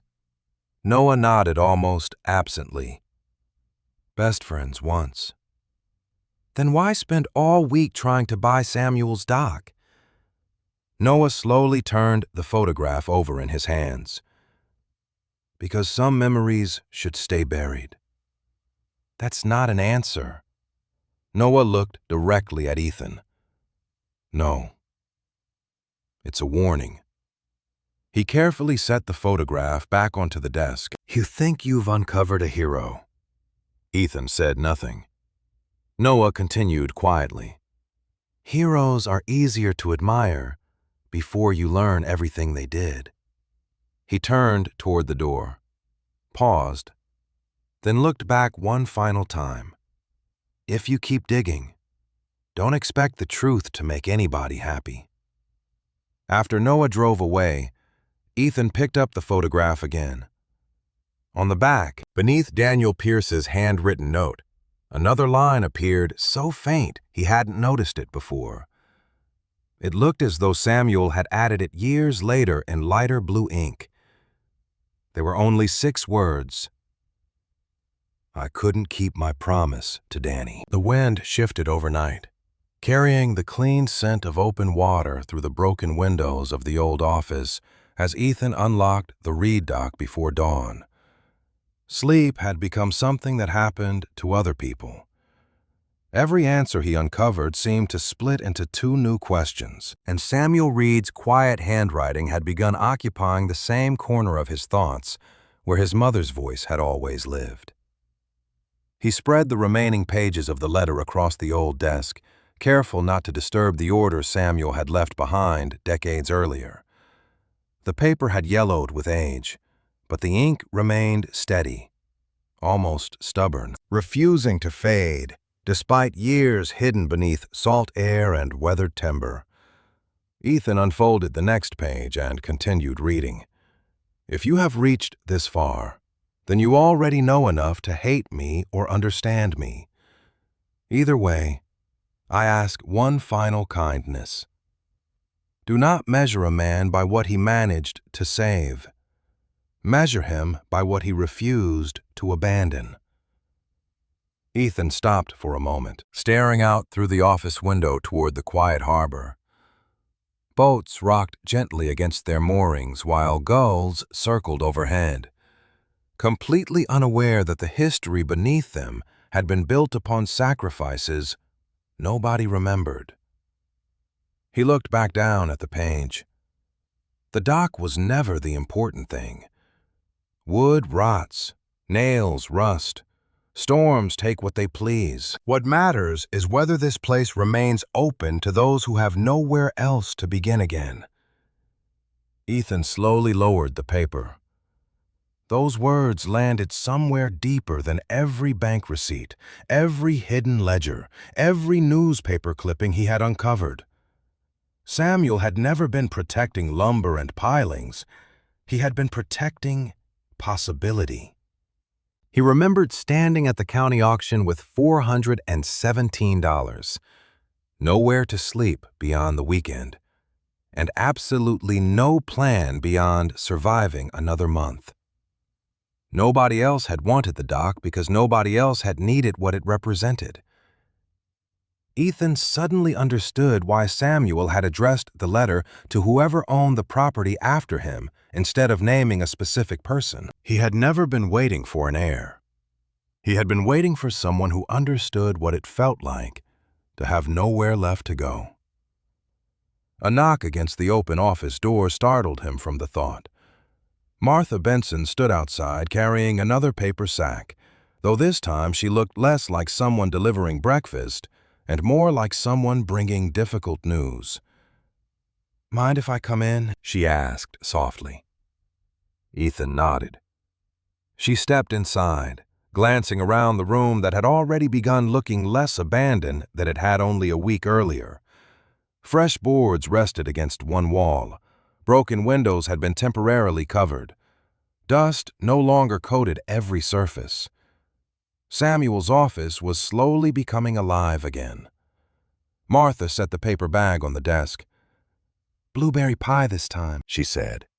"Figured you deserved something besides diner coffee." Ethan smiled gratefully. You're trying to make sure I don't starve. Someone has to. Her smile faded as she noticed the letter lying open. You've read more.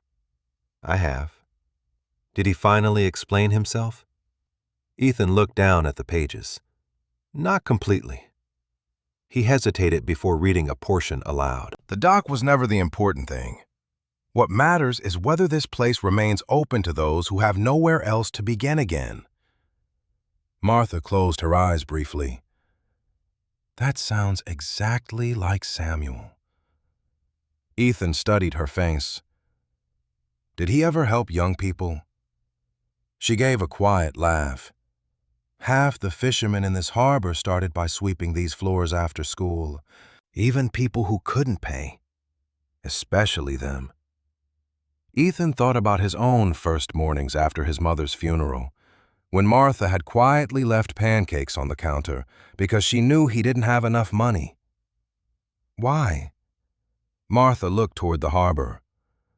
Because someone once did the same for him. Ethan frowned. Who? She smiled faintly. He never told me. Silence settled comfortably between them, while sunlight gradually filled the room. Finally, Martha spoke again. You know what people keep asking me? Ethan shook his head. Why's that boy spending every day fixing an old dock nobody uses anymore? She laughed softly. Seems they're beginning to notice. That's probably not good.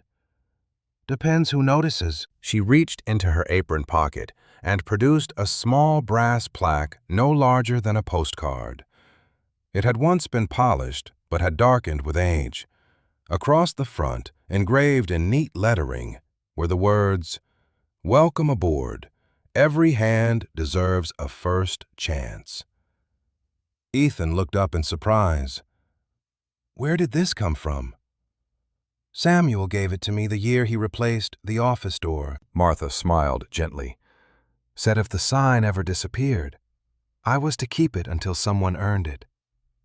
Ethan turned the plaque over in his hands. The back carried Samuel's initials. You think I earned it? Martha looked around the office. I think he would have.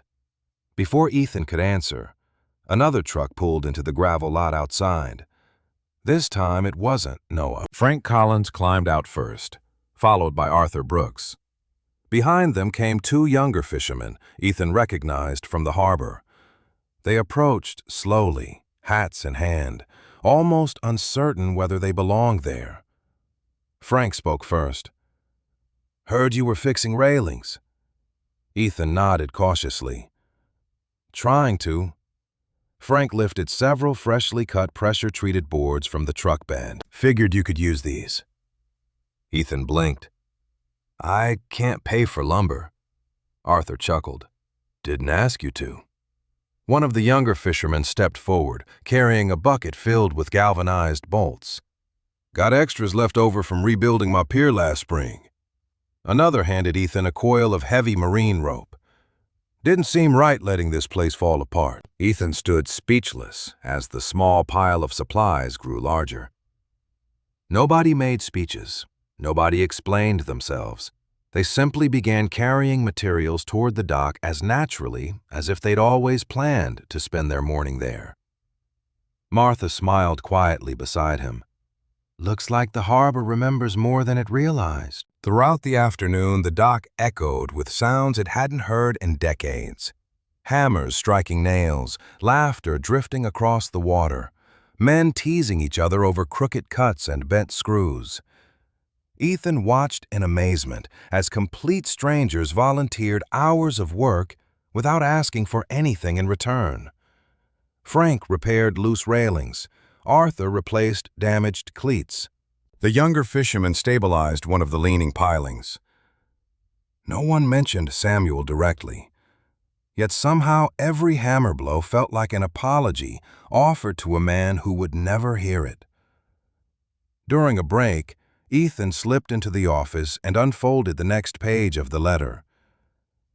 If this harbor is ever full of laughter again, then let the people believe it happened because they chose each other. That will always matter more than my name. Ethan smiled despite himself. Samuel still refused to take credit even inside his own farewell. Near sunset, after the volunteers had gone home, Ethan walked slowly through the quiet office carrying the brass plaque Martha had given him. He decided to mount it above the restored doorway, exactly where anyone entering would see it. As he reached for his hammer, something caught his eye. The final page of Samuel's letter remained folded more tightly than all the others. The lower edge had fused together after decades inside the oilskin wrapping. Ethan carefully tried separating the paper with his fingertips. It wouldn't budge. He fetched a small cup of distilled water from the truck, remembering how his mother had once shown him to loosen old photographs without tearing them. Working slowly, patiently, he dampened the edge with the corner of a cloth. Minute by minute, the fibers softened. Finally, the folded section eased apart just enough to reveal one final paragraph that had remained hidden all this time. Ethan's heartbeat quickened. The first line became visible. "If you have chosen to stay instead of selling this stock." He smiled faintly. Samuel had somehow anticipated exactly the choice standing before him. Ethan continued opening the page another fraction of an inch. More words appeared. "Then perhaps you already understand that places cannot save people. People save places." He carefully unfolded a little farther. Only one narrow strip remained sealed along the very bottom. He resisted the urge to force it open. After everything Samuel had left behind, Ethan refused to destroy the last page through impatience. He laid the letter flat beneath a clean sheet of glass, allowing the remaining fibers to relax naturally overnight. As he switched off the office light and prepared to leave, the fading sunlight struck the final sealed edge at just the right angle. Beneath the thin paper, almost invisible, Ethan could make out the shadow of one last handwritten sentence waiting beneath the fold. A sentence he still could not read, no matter how closely he looked. Morning sunlight spread slowly across the harbor, turning the calm water into rippling bands of gold. Ethan unlocked the office before anyone else arrived, his attention fixed entirely on the sheet of glass covering Samuel Reed's final letter. The paper had rested beneath it all night, allowing the last sealed fold to loosen naturally. He washed his hands first, unwilling to rush the final words of a man who had spent half his life protecting people he knew would never thank him. Taking a slow breath, he lifted the glass, eased the fragile page into his hands, and gently separated the remaining fibers. This time they released without tearing. The final sentence appeared at last. Ethan read it once, then again. His vision blurred before he realized his eyes had filled with tears. "Don't save this doc for me. Save it for the next kid who thinks the world has already given up on him." He lowered the letter into his lap and simply sat there. The office around him disappeared. He was no longer standing inside Samuel Reed's weathered building. He was back in the motel parking lot after his mother's funeral, counting the last few dollars in his wallet, wondering where he would sleep after Friday. Back beside his dying pickup truck, believing the rest of his life had somehow ended before it had truly begun. Samuel had never known Ethan Walker. He had died years before Ethan graduated high school, yet somehow those final words felt less like a farewell and more like an answer waiting across time for someone exactly like him. Ethan folded the letter with extraordinary care before placing it inside a clean archival sleeve he had purchased from the craft store the previous afternoon. The original pages had survived nearly 4 decades hidden beneath a dock. They deserved better than another generation of dust. He was fastening the sleeve shut when footsteps approached outside. Sheriff Tom Briggs entered quietly, removing his cap before speaking. "You opened the last page." Ethan nodded. Without saying a word, he handed Tom the protected letter. The retired sheriff adjusted his glasses and slowly read Samuel's final sentence. His weathered face tightened. For several long moments he remained silent. Then, almost imperceptibly, he smiled through eyes that had suddenly grown wet. "That's him," Tom whispered. "That's exactly who he was." Ethan leaned against the desk. He wasn't trying to preserve a dock. Tom carefully returned the letter. No. He was trying to preserve a chance. Tom nodded. For people who needed one. Ethan looked around the office. The fresh boards, the repaired windows, the borrowed tools. "I think I finally understand." Tom studied him quietly. "I believe Samuel hoped you would." Before they could continue, another truck rolled slowly into the gravel lot. This one belonged to Noah Pierce. Ethan instinctively stiffened. Noah climbed out alone, carrying nothing except an old cardboard box tucked beneath one arm. His expression lacked the confidence he had worn all week. Instead, he looked tired, older somehow. He walked toward the office without speaking. Tom stepped aside but remained nearby. Noah stopped just inside the doorway. His eyes drifted briefly across the restored room before settling on the letter still lying on the desk. "You finished it," he said quietly. Ethan didn't deny it. Noah nodded once as though he had expected nothing else. After several seconds, he set the cardboard box onto the desk. "This belonged to my father." Ethan looked inside. More photographs, several notebooks, a rusted tackle knife, an old leather wallet. Noah rested one hand on the edge of the box. "My mother packed these away after Dad died. She never wanted to look through them." Ethan remained silent. Noah reached inside and removed a faded photograph. It showed Daniel Pierce sitting on the reed dock beside a much younger Samuel. Between them sat a boy no older than 6, holding an oversized fishing rod. Noah recognized himself immediately. On the back, Daniel had written, "Sam says every kid deserves somewhere to belong before he learns how to fish." Noah gave a short laugh that sounded painfully close to breaking. "I'd forgotten this existed." Ethan looked from the photograph to Noah. "You really didn't know?" Noah slowly shook his hand. "Growing up, all I ever heard was that Samuel cheated people, that he ruined families." His voice grew quieter. "My father never talked about him after 1989. Ethan opened the folder containing Daniel Pierce's records. "Your father wasn't ruined." Noah frowned. Ethan carefully laid the payment authorization on the desk beside the photograph. Noah stared at his father's signature for several seconds before picking up the paper with trembling hands. "Where did you find this?" "Samuel hid it behind the office wall." Noah continued reading. His breathing slowed. "This..." He looked at Ethan in disbelief. "This says my father's loan was approved." Ethan nodded. "And signed by Samuel." Noah's eyes searched the page again as though refusing to trust them.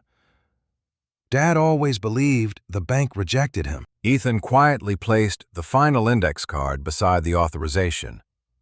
Pierce. Still waiting for tomorrow. Noah frowned at the handwriting.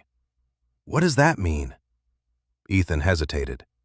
"Tom believed your father was the only fisherman Samuel couldn't save before the deadline." Noah looked from the card to the authorization. But this proves he tried. Tom finally stepped forward. Or that he succeeded later than we thought. Noah lowered himself slowly into Samuel's old chair. He looked suddenly exhausted. My father sold our original boat in the spring of 1989, he said softly. I always thought he'd done it because Samuel forced him. Ethan gently slid the photograph across the desk. Looks like they were still friends before everything changed. Noah stared at the smiling younger men. His voice almost disappeared. I don't understand. Ethan opened one of Samuel's notebooks from the hidden room. Tucked between 2 pages rested a folded receipt Ethan had overlooked before. It was addressed to Daniel Pierce. Attached with a rusted paperclip was a handwritten note in Samuel's familiar script. Danny, the paperwork finally cleared this morning. By the time you read this, the boat will already be yours again. Meet me at the dock tomorrow. We've got repairs to finish before lobster season. Noah read the note once, then again. His face drained of color. Tomorrow, he whispered. Tom closed his eyes. He understood before Ethan did. Noah swallowed hard. My father never came. Tom nodded slowly. Daniel suffered a heart attack that night. Silence filled the office. Ethan suddenly remembered the words written on Samuel's index card. Still waiting for tomorrow. It had never referred to unpaid money. Samuel had simply been waiting for a friend who never returned. Noah lowered the note onto the desk with extraordinary care. His shoulders trembled once before he spoke again. My father spent the last years of his life believing Samuel had abandoned him. Tom's voice was heavy with regret. Samuel never corrected anyone. Noah looked toward the harbor through the office window. He let an entire town hate him. His voice cracked. Instead of telling them his best friend died before learning the truth. Ethan nodded silently. None of them spoke for several minutes. Outside, hammers echoed faintly as Frank Collins and Arthur Brooks continued repairing the outer pilings.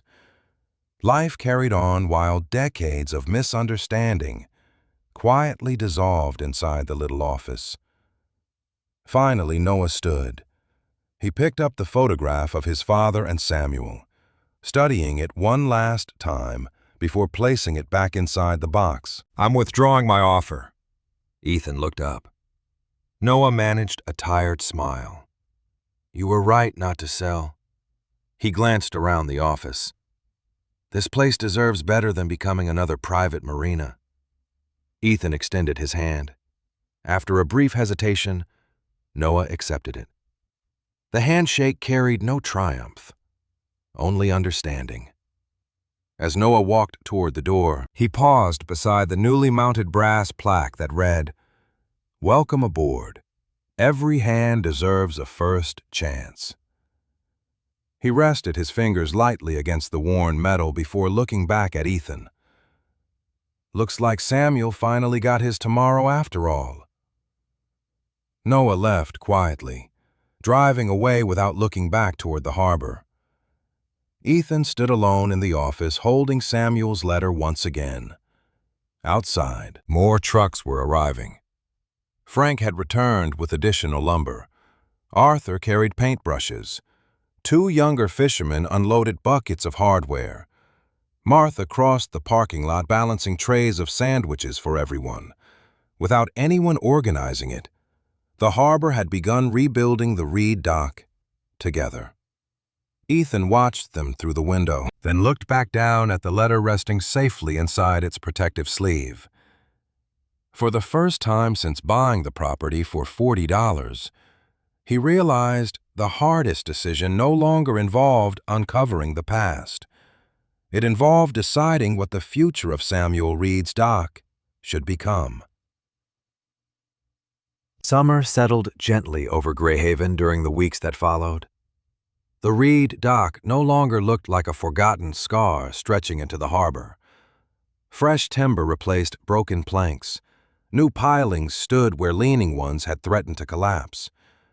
The office windows reflected sunlight instead of decades of dust, and every afternoon someone wandered over carrying another small contribution: a paintbrush, a toolbox, a coil of rope, a spare bench, an old lantern polished until it gleamed again.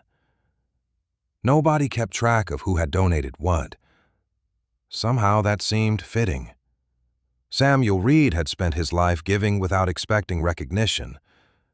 The harbor was finally learning to do the same. Ethan often found himself working long after everyone else had gone home, not because the repairs demanded it anymore, but because he had grown to love the quiet conversations that happened between the tide and the weathered wood beneath his boots. Some evenings he would unfold Samuel's letter and read it again from beginning to end, discovering something new each time. The words never changed, yet somehow they seemed to meet him wherever his thoughts happened to be. One afternoon, Martha arrived carrying a framed photograph wrapped carefully in newspaper. "Found this in the diner attic," she said, placing it on Samuel's old desk. Ethan peeled away the paper. It was the same picture Tom had given him weeks earlier, only larger and clearer. Samuel stood surrounded by teenagers on the dock, each of them laughing while holding buckets overflowing with fish. Ethan recognized Frank Collins as a skinny 16-year-old. Arthur Brooks stood near the edge with an oversized raincoat slipping from his shoulders. On the back, someone had listed every name. Nearly all of them still lived in Greyhaven. Ethan smiled quietly. "He gave half this town their first job." Martha nodded. "Probably more than half." She looked around the restored office before noticing the protective display case Ethan had built into the far wall. Inside rested Samuel's original letter, preserved behind museum glass beside the brass plaque that read, "Welcome aboard. Every hand deserves a first chance." Martha's eyes lingered on the display. "You really aren't going to tell everybody what Samuel did?" Ethan considered the question carefully. "The documents will always be here if someone truly wants the truth." He looked toward the harbor. But Samuel wasn't trying to become a hero. Martha smiled softly. "No. He wanted people to keep believing in themselves." She nodded once. "Then you've understood him." A week later, Ethan invited Sheriff Tom, Noah Pierce, Martha, Frank, Arthur, and several of the older fishermen into the office after work. They gathered around Samuel's desk while evening sunlight spilled across the floor. Ethan opened the hidden room behind the rebuilt wall for the first time in front of anyone else. Quiet amazement filled the space as crate after crate of carefully preserved records appeared. Tom removed his cap. Frank stared silently at the payment files carrying his own family name. Arthur carefully lifted one folder before immediately placing it back exactly where he had found it. Nobody spoke for several moments. Finally, Noah stepped toward the shelves. His eyes found the folder marked Pierce. He didn't open it. Instead, he rested one hand gently against the crate. "He kept all of this," he whispered. Tom nodded. "So nobody would ever have to question the truth if the day finally came." Noah looked around the hidden room. "Then this stays exactly as it is." Ethan agreed immediately. "It's part of the harbor now." Noah turned toward everyone else. "My company will cover the materials needed to preserve the room properly." Frank looked surprised. "No publicity." Noah smiled faintly. "No publicity." Arthur laughed quietly. "Guess Samuel's rubbing off on you." Noah looked toward the old photograph of his father and Samuel displayed inside the office. Maybe my father already was. News of the restored dock spread slowly beyond Greyhaven. not because anyone advertised it, but because fishermen talk the way tides move steadily, naturally, carrying stories farther than anyone expects. A local vocational school asked whether apprentices could help maintain small engines there during the summer.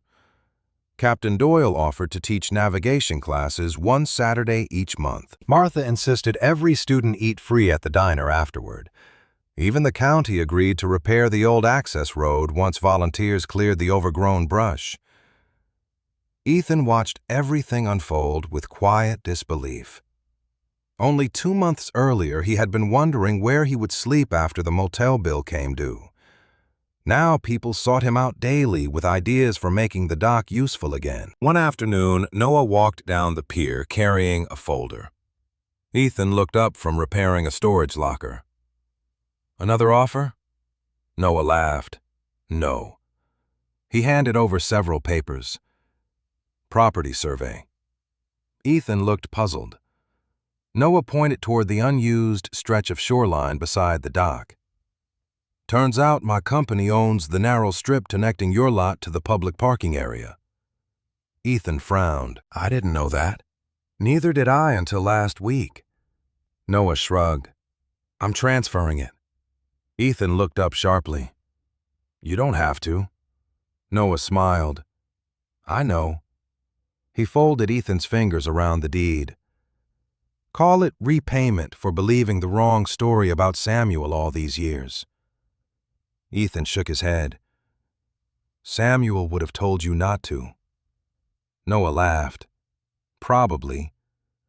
"Then why?" Noah looked toward the harbor where young apprentices from the vocational school were helping Frank repair lobster traps. "Because I finally understand the difference between paying someone back and paying something forward." Ethan accepted the papers without another argument. On the first Saturday in September, the harbor held its annual community picnic. For the first time in decades, the event took place at the Reed Dock. Long tables stretched across the newly restored deck. Children raced between stacks of lobster traps, while older fishermen argued good-naturedly about tides, weather, and impossible catches from 30 years earlier. Martha directed volunteers carrying trays of chowder and blueberry pie. Arthur entertained grandchildren with exaggerated stories that grew larger every time he told them. Frank quietly repaired a boy's broken fishing reel before the child even realized it had stopped working.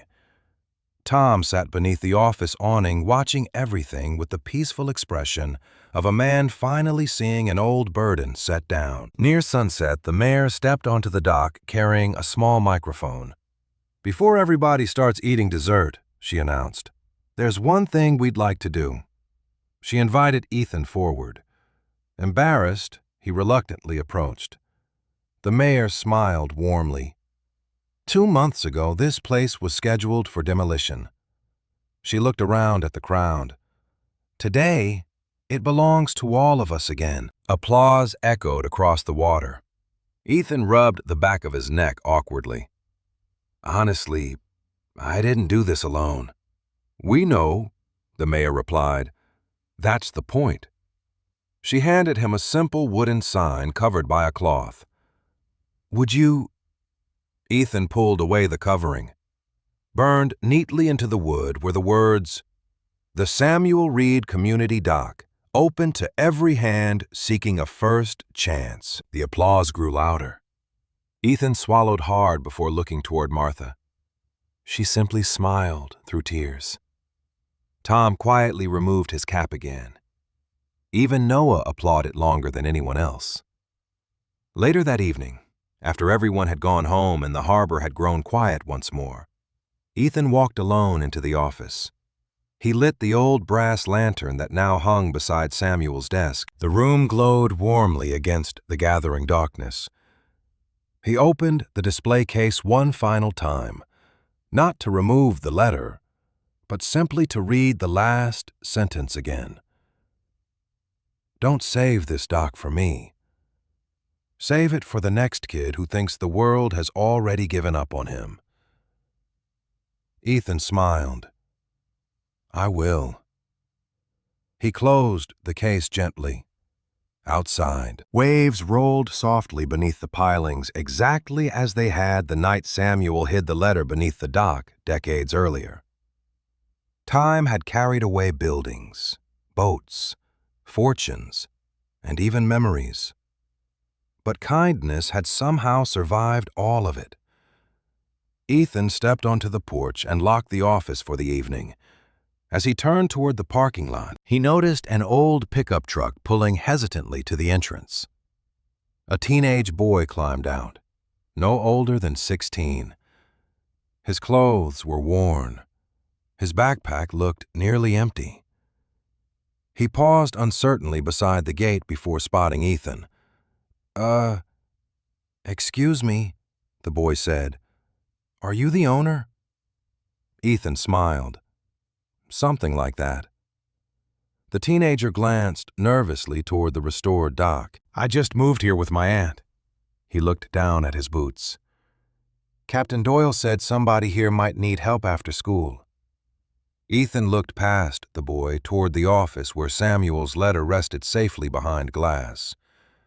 Then back at the teenager standing awkwardly beside the gate, trying not to look as lost as he clearly felt. Ethan reached into his pocket, pulled out the ring of spare dock keys he had made the week before, removed one, and placed it gently into the boy's hand. "Be here tomorrow at 6, he said. "We've got plenty of work to do." The boy looked up in surprise. "You mean I got the job?" Ethan smiled exactly the way he imagined Samuel Reed once had. "Around here," he said, unlocking the gate. "Every hand deserves a first chance."